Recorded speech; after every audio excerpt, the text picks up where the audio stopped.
Père Saint, Dieu qui a créé le ciel et la terre avec toute sa richesse, le Dieu qui a créé le monde avec tous ceux qui habitent, le Dieu qui a créé ce siècle présent et les siècles à venir, les cieux, les choses visibles et invisibles, tout par Jésus, pour la gloire de Jésus, et tout subsiste en Jésus. Merci Père Saint, pour ta grâce que tu as pour tout un chacun de nous en Jésus. Seigneur Jésus, merci d'être venu sur la terre en gardant la volonté de Dieu en toi. Cette volonté qui a permis et tu as chargé nos péchés, nos iniquités, nos malheurs, nos souffrances, et tu l'as cloué à la croix et tu as versé ton sang pour nous laver, nous purifier. Tu as brisé cette charnelle, ces désirs charnels en nous pour que nous vivions dans la justice. Et tu nous as délivrés par tes maîtresses, tu nous as guéris par tes maîtresses. Merci Seigneur Jésus.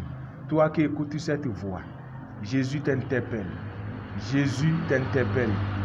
Toi qui n'as jamais connu Jésus, Jésus t'appelle. Jésus existe.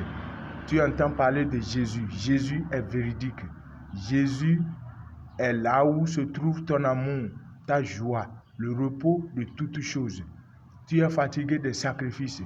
Tu es fatigué des menaces.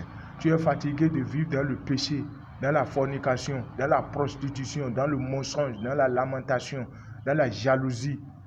Tu es fatigué de vivre dans l'attente chez les hommes.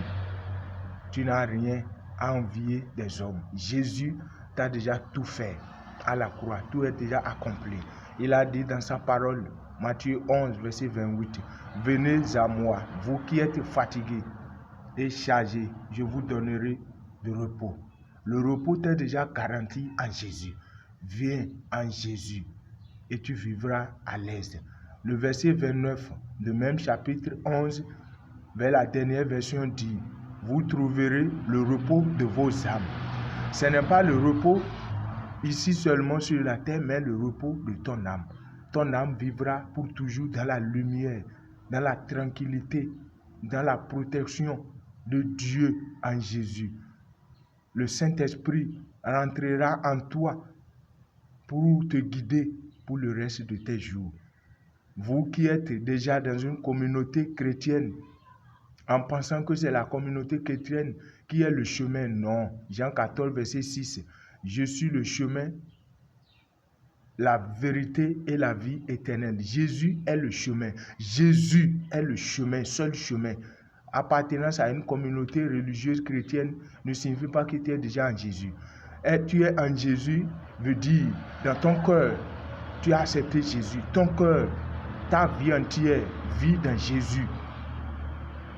Ce n'est pas quitter les sacrifices et aller à l'église. Ce n'est pas demeurer dans le mensonge, dans la jalousie. Ce n'est pas demeurer une vie adultère. Et tu dis, tu es en Jésus. Détrompez-vous. Détrompez-vous. Détrompez-vous. Repentez-vous. Acceptez Jésus de tous vos cœurs. Acceptez Jésus comme vos seigneurs et sauveurs personnels. Et croyez que Dieu l'a ressuscité dans les morts. Soyez strict en Jésus. Quittez le monde. Laissez les faux témoignages. Laissez les jalousies dans l'église. Restez strict en Jésus. Jésus est personnel. L'église, c'est une communauté pour vivre la parole de Dieu dans la fraternité et dans l'amour de Christ. Mais Jésus, c'est le cœur. Acceptez Jésus. Jésus vit. Jésus vit. Merci Seigneur Jésus pour ton sacrifice. Je te rends grâce pour ton amour. Merci.